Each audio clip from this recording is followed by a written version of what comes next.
Foodies ಎಲ್ರಿಗೂ ನಮಸ್ಕಾರ. Welcome back to my YouTube channel Vara vlogs. ಇವತ್ತು ನಾವು ಚಿಕನ್ ಸಾಂಬಾರನ್ನ ಹೇಗೆಲ್ಲ ಪ್ರಿಪೇರ್ ಮಾಡ್ಕೋತೀವೋ ಅದೇ ರೀತಿ ಚಿಕನ್ ಇಲ್ಲದೆ ನಮ್ಮ ಪಲ್ಸಸ್ ಅಥವಾ ಗ್ರೀನ್ಸ್ ಯೂಸ್ ಮಾಡಿಕೊಂಡು ಸೇಮ್ ರೀತಿಯಲ್ಲಿ ಮಸಾಲೆ ಸಾಂಬಾರನ್ನ ಹೇಗೆ ಪ್ರಿಪೇರ್ ಮಾಡೋದು ಅಂತ ಹೇಳಿ ನೋಡೋಣ. ಮೊದಲಿಗೆ ನಾನು ತಟ್ಟೆಯಲ್ಲಿ ಡಿಸ್ಪ್ಲೇ ಮಾಡಿರೋಂಥ ಎಲ್ಲ ಐಟಮ್ಸು ಎಷ್ಟೆಷ್ಟು ಕ್ವಾಂಟಿಟೀಸಲ್ಲಿ ತೊಗೊಬೇಕು ಅನ್ನೋದನ್ನ ಡಿಸ್ಪ್ಲೇ ಮಾಡಿದ್ದೀನಿ.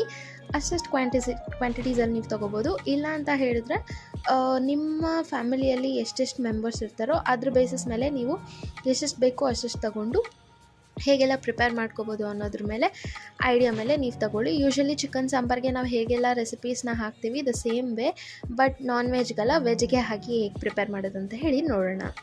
ಆ್ಯಕ್ಚುಲಿ ತುಂಬ ದಿನ ಆಗಿದ್ದರಿಂದ ನಾನು ವೀಡಿಯೋಸ್ನ ಅಪ್ಲೋಡೇ ಮಾಡ್ತಿರಲಿಲ್ಲ, ಬಟ್ ಶಾರ್ಟ್ಸ್ ಎಲ್ಲನೂ ಅಪ್ಲೋಡ್ ಮಾಡ್ತಿದ್ದೀನಿ. ಯೂಟ್ಯೂಬ್ ಶಾರ್ಟ್ಸು, ಹಾಗೆ ಇನ್ಸ್ಟಾಗ್ರಾಮ್. ಯಾರೆಲ್ಲ ಇನ್ಸ್ಟಾಗ್ರಾಮ್ ಅಕೌಂಟ್ ಫಾಲೋ ಮಾಡ್ಕೊಂಡಿಲ್ಲ ಪ್ಲೀಸ್ ಇನ್ಸ್ಟಾಗ್ರಾಮ್ ಅಕೌಂಟ್ನ ಫಾಲೋ ಮಾಡ್ಕೊಳ್ಳಿ. ಅದರಲ್ಲೂ ಸಹ ಕಂಟೆಂಟ್ಸ್ನ ಅಪ್ಲೋಡ್ ಮಾಡ್ತಾ ಇರ್ತೀನಿ. ದ ಥಿಂಗ್ ಈಸ್ ಏನು ಅಂತ ಹೇಳಿದ್ರೆ ಎಲ್ಲದಕ್ಕೂ ಟೈಮ್ ಮ್ಯಾನೇಜ್ ಆಗ್ತಿಲ್ಲ ಅಂತ ಹೇಳಿದ್ರೆ, ಇವಾಗ ವೀಡಿಯೋಸ್ಗೆ ಹಾಕಲಿಕ್ಕೆ ಇವಾಗ ಎಡಿಟ್ ಅಥವಾ ವಾಯ್ಸ್ ಓವರ್ ಕೊಟ್ಕೊಂಡು ಹಾಕಬೇಕಾಗುತ್ತೆ. ಸೊ ಅದಕ್ಕೆಲ್ಲ ಸ್ವಲ್ಪ ಟೈಮ್ ಶಾರ್ಟೇಜ್ ಆಗ್ತಿದೆ. ಪ್ರಾಪರಾಗಿ ಏನೂ ಆನ್ ಪ್ರಾಪರ್ ಟೈಮ್ಗೆ ಅಪ್ಲೋಡ್ ಮಾಡಲಿಕ್ಕೆ ಆಗ್ತಿಲ್ಲ. ಹಾಗಾಗಿ ನಾನು ವೀಡಿಯೋಸ್ನ ಸ್ವಲ್ಪ ಡಿಲೇ ಮಾಡ್ತೀನಿ, but shorts day to day ಹಾಕ್ತಾ ಇರ್ತೀನಿ. ಇದರ್ ಡಿವೈನ್ ಶಾರ್ಟ್ಸ್ ಆಗಿರ್ಬೋದು, ಇಲ್ಲ ಅಂತ ಹೇಳಿದ್ರೆ ಒಂದಷ್ಟು ಮ್ಯೂಸಿಕಲ್ ಎಡಿಟ್ಸ್ ಆಗಿರ್ಬೋದು, ಇಲ್ಲಾಂದರೆ ಡಬ್ ಸ್ಮ್ಯಾಶಸ್, ಕುಕಿಂಗ್ ವೀಡಿಯೋಸ್ ಕೂಡ ಹಾಕ್ತಾ ಇರ್ತೀನಿ. ನಿಮಗೆ ವೀಡಿಯೋಸ್ ಇನ್ ಲಾಂಗ್ ಬೇಕಂತ ಹೇಳಿದ್ರೆ ವೀಡಿಯೋಸ್ನ ಬಂದು ನೋಡಿ. ಇಫ್ ಇನ್ ಕೇಸ್ ಶಾರ್ಟ್ ಆಗಿ ಬೇಕು ಅಂತಂತ ಹೇಳಿದ್ರೆ ಬೇಗ ಶಾರ್ಟ್ಸಲ್ಲಿ ಅಪ್ಲೋಡ್ ಮಾಡಿರ್ತೀನಿ. ಹಾಗೆ ರೆಸಿಪೀಸ್ನೂ ಕೂಡ ಡಿಸ್ಪ್ಲೇ ಮಾಡಿರ್ತೀನಿ, ನೀವು ಅದನ್ನ ನೋಡ್ಕೊಂಡು ಫಾಲೋ ಅಪ್ ಆಗ್ಬೋದು. ಆ್ಯಕ್ಚುಲಿ ಏನು ಅಂತ ಹೇಳಿದರೆ ನನಗೆ ಆಲ್ಮೋಸ್ಟ್ ಈಗ ಕಾಲೇಜ್ಗೆ ಹೋಗಿ ಬರೋದ್ರಿಂದ ಟೈಮ್ ಮ್ಯಾನೇಜ್ ಆಗ್ತಾ ಇಲ್ಲ. ಆ್ಯಂಡ್ ಆಲ್ಸೋ ನಮಗೆ ಸೆಮ್ ಎಕ್ಸಾಮ್ಸ್ ಎಲ್ಲ ಕಂಡಕ್ಟ್ ಮಾಡ್ತಾ ಇರ್ತಾರೆ ಆಗಾಗ. ಸೊ ಹಾಗಾಗಿ ಆನ್ ಟೈಮ್ ಏನೂ ಮಾಡೋಕ್ಕಾಗ್ತಿಲ್ಲ. ಆ್ಯಂಡ್ ಈಗ 10th ಮತ್ತು 12th ಎಕ್ಸಾಮ್ಸ್ ಅಥವಾ ಬೋರ್ಡ್ ಎಕ್ಸಾಮ್ಸ್ ನೀವೇನು ಬರಿತಾ ಇದ್ದೀರಾ, ಸ್ಟೂಡೆಂಟ್ಸ್ ಯಾರ್ಯಾರು ಬರೀತಿರ್ತಾರೆ, ಅಟೆಂಡ್ ಮಾಡ್ತಿರ್ತಾರೆ, ಅವ್ರಿಗೆಲ್ಲ ಒಂದು ಸ್ಟಡಿ ರಿಲೇಟೆಡ್ ಆಗಿ ಅಥವಾ ಈಗ ಡಿಗ್ರಿಲಿರೋರಿಗೆ ಒಂದು ಸ್ಟಡಿ ರಿಲೇಟೆಡ್ ಏನಾದರೂ ಅಪ್ಲೋಡ್ ಮಾಡೋಣ ಅಂತ ಅನ್ಕೋತಾ ಇದ್ದೀನಿ. ಬಟ್ ನನಗೆ ಅದಕ್ಕೆ ಟೈಮೇ ಶಾರ್ಟೇಜ್ ಬರ್ತಿದೆ.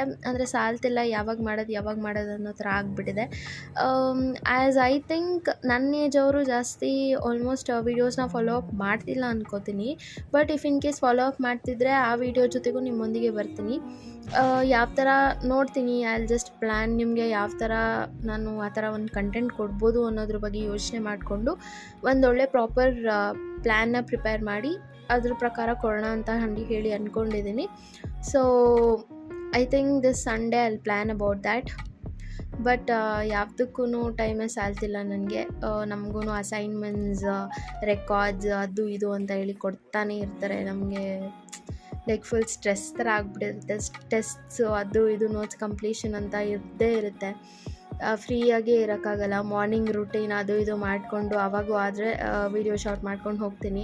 ಮತ್ತು ಈವ್ನಿಂಗ್ ಬಂದು ಮತ್ತೆ ಅದು ಇದು ಮಾಡಿ ಎಡಿಟ್ಸ್ ಎಲ್ಲ ಕಂಪ್ಲೀಟ್ ಮಾಡ್ಕೊಂಡು ಮತ್ತು ನನ್ನ ವರ್ಕ್ಸ್ ಕಂಪ್ಲೀಟ್ ಮಾಡ್ಕೊಳ್ಳೋ ಅಷ್ಟೊತ್ತಿಗೆ ಟೈಮ್ ಆಗಿಬಿಟ್ಟಿರುತ್ತೆ. ಸೊ ಹಾಗಾಗಿ ಯಾವುದನ್ನು ಇನ್ ಟೈಮ್ ಮಾಡೋದಕ್ಕಾಗ್ತಿಲ್ಲ. And that's why the videos are so delayed. ಆಮೇಲೆ ನೀವೆಲ್ಲ ಹೇಗಿದ್ದೀರಾ, ಹವ್ ಯು ಡೂಯಿಂಗ್, ಆ್ಯಂಡ್ ಹೇಗಿದೆ ಜೀವನ ಅನ್ನೋದಂತೂ ಕಾಮನ್ ಡೈಲಾಗ್ ಆಗಿಬಿಟ್ಟಿದೆ. ಕೇಳೋದೇನಿಲ್ಲ ನಾನು, ಬಿಕಾಸ್ ನಾನು ಕೇಳಿದ್ರೂ ನಿಮ್ಮ ರೆಸ್ಪಾನ್ಸ್ ಏನು ಅಂತ ನನಗೆ ಗೊತ್ತಿರೋದಿಲ್ಲ. ಸೊ ಹಾಗಾಗಿ ನಥಿಂಗ್ ಎಲ್ಸ್. ಹಾಗಾಗಿ ನಾನು ವೀಡಿಯೋಸ್ನ ಅಪ್ಲೋಡ್ ಮಾಡ್ತೀನಿ, ನೀವು ಕೂಡ ನೋಡ್ತಾಯಿರಿ, ಹೀಗೆ ಸಪೋರ್ಟ್ ಮಾಡ್ತಾಯಿರಿ. ಇನ್ನಷ್ಟು ಜಾಸ್ತಿ ಬೆಳೀಲಿ ಚಾನಲ್ ಅಂತ ಹೇಳ್ಕೊತ, ಹಾಗೆ ಯಾರ್ಯಾರು ಈಗ ಡಿಗ್ರಿ ಅಥವಾ ಇಂಜಿನಿಯರಿಂಗ್ ವಾಟ್ ಎವರ್ ಫೀಲ್ಡ್ಸಲ್ಲಿ ನೀವೀಗ ವರ್ಕ್ ಮಾಡ್ತಿರ್ತೀರ ಅಲ್ವಾ, ಅವ್ರಿಗೆಲ್ಲ ನಾನು ಏನು ಸಜೆಸ್ಟ್ ಮಾಡ್ತೀನಿ ಅಂತ ಹೇಳಿದ್ರೆ, not only the degree are holding, ಅದ್ರ ಜೊತೆಗೆ ನಿಮ್ಮ ಒಂದು ಸ್ಕಿಲ್ಸ್ ಏನೇನಿರುತ್ತೆ ಅದನ್ನು ಡೆವಲಪ್ ಮಾಡಿಕೊಂಡು ನೀವು ಇದು ಮಾಡ್ಕೊಳ್ಳಿ. ಅಪಾರ್ಟ್ ಫ್ರಮ್ ಪರ್ಸ್ನಲ್ ಲೈಫ್ ನಿಮಗೆ ಒಂದಷ್ಟು ಟೆಕ್ನಿಕಲ್ ಸ್ಕಿಲ್ಸ್ ಅಥವಾ ಇಫ್ ಯು ಆರ್ ಥ್ರೂ ನಾನು ಯೂಶ್ವಲಿ ಟೆಕ್ನಿಕಲ್ಲೇ, I am not biological background.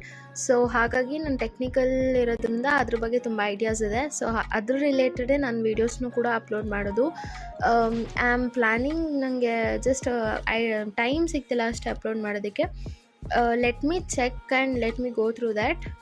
So ಒಂದು ಸಲ ನೋಡಿ ಯಾವ ಥರ ಪ್ರಾಪರಾಗಿರುತ್ತೆ ಅದ್ರ ಪ್ರಕಾರ ಪ್ಲ್ಯಾನ್ ಮಾಡ್ಕೊತೀನಿ. ಅದನ್ನೇ ನಿಮಗೂ ಕೂಡ ಎಕ್ಸಿಕ್ಯೂಟ್ ಮಾಡಿ ತೋರಿಸ್ತೀನಿ. ಅದ್ರ ಬಗ್ಗೆ ಎಲ್ಲ ಡೀಟೇಲಾಗಿ ಮಾತಾಡೋಣ ನೆಕ್ಸ್ಟ್ ವೀಡಿಯೋಸಲ್ಲಿ. ಆ್ಯಕ್ಚುಲಿ ನಾನು ಅವತ್ತೇ ಹೇಳಿದ್ದೆ, ನಂದು gift reveal something box revealing ಟೈಮಲ್ಲಿ ನಾನು ಹೇಳಿದ್ದೆ ಅಪ್ಕಮಿಂಗ್ ವೀಡಿಯೋಸ್ ಎಲ್ಲ ಕೊಡ್ತಿರ್ತೀನಿ ಅಂತ. But I am so sorry, ನನಗೆ ಟೈಮ್ ಇಲ್ಲ. ನಾನು ಹೇಳಿದ್ನಲ್ಲ, ಹಾಗಾಗಿ ಈ ವಿಡಿಯೋಸ್ ಎಡಿಷನ್ಸ್ಗೆ ಅಷ್ಟೊಂದು ಟೈಮ್ ಸಿಗ್ತಿಲ್ಲ. ಸೊ ಸಮ್ಹೌ ಮ್ಯಾನೇಜ್ ಮಾಡಿಕೊಂಡು ಮಾಡ್ತಾಯಿದ್ದೀನಿ. ಆ್ಯಂಡ್ ಮೋರ್ ಎವರ್, ನೀವು ಇಫ್ ಇನ್ ಕೇಸ್ ಚೂಸ್ ಮಾಡ್ತಿದ್ರೆ like I am biological or technical ಅಂತ ಏನಾರ ಕ್ವೆಶನ್ ಇದ್ದರೆ, ನಿಮ್ಮ ತಲೆಯಲ್ಲಿ ಕ್ವೆರೀಸ್ ಇದ್ದರೆ ಯಾವುದನ್ನು ಚೂಸ್ ಮಾಡ್ಕೋಬೇಕು ಅನ್ನೋ ಥರ, ನಾನು usually if you are 100% perfect in biological background ಅದನ್ನು ಚೂಸ್ ಮಾಡಿ. ಬಟ್ ಪರ್ಫೆಕ್ಟ್ ಇಲ್ಲ, ಒಂದು 75% ಇದ್ರೂ ಸಹ ಬೇಡ, ನೀವು ದಯವಿಟ್ಟು ಬಯಾಲಜಿಗೆ ಹೋಗಬೇಡಿ. Go for the tech only. Because ನೀವು 15,000 ದುಡಿದ್ರು, 20,000 ದುಡಿದ್ರು, or up to 1 lakh 2 lakh ದುಡಿದ್ರೂ ನಿಮಗೆ ಸಿಗೋದೇ ಜಾಸ್ತಿ ಜಾಬ್ ಅಪಾರ್ಚುನಿಟೀಸ್ ಟೆಕ್ನಿಕಲ್ ಇದರಲ್ಲಿ. ಈಗೆಲ್ಲ ಟೆಕ್ನಿಕಲ್ ವರ್ಲ್ಡೇ, AI or robotics whatever it may be, ಎಲ್ಲ ಟೆಕ್ನಿಕಲ್ಸೇ ಇರೋದ್ರಿಂದ. ಸೊ ಅದಕ್ಕೆ ಜಾಸ್ತಿ ಹೋಗಿ ಅಂತ ನಾನು ನಿಮಗೆ ಹೇಳೋಕ್ಕೆ ಇಷ್ಟಪಡ್ತೀನಿ. ಇದ್ರ ಬಗ್ಗೆ ಮುಂದೆ ವಿಡಿಯೋಸಲ್ಲಿ ಮಾತಾಡೋಣ. ಸೊ ಅಷ್ಟರಲ್ಲಿ ನಮ್ಮ ಫೇವ್ರೆಟ್ ರೆಸಿಪಿ ತಯಾರಾಗೋಯಿತು. ಸೊ ಇದು ಮಸಾಲೆ ಸಾಂಬಾರು. ತರಕಾರಿ ಎಲ್ಲ ಹಾಕ್ಕೊಂಡು ತಿಂತಿದ್ರೆ ನಿಮಗೆ ಪ್ರೋಟೀನ್ಸ್, ವಿಟಮಿನ್ಸ್ ಎಲ್ಲ ಸಿಗುತ್ತೆ. ಹಾಗೆ ಅದಕ್ಕೆ ಒಂದು ಸ್ಪೂನ್ ತುಪ್ಪ ಹಾಕ್ಕೊಂಡು ತಿಂದರೆ ಇನ್ನೂ ತುಂಬ ಟೇಸ್ಟಿಯಾಗಿರುತ್ತೆ. Thank you for watching. Love you all. Subscribe.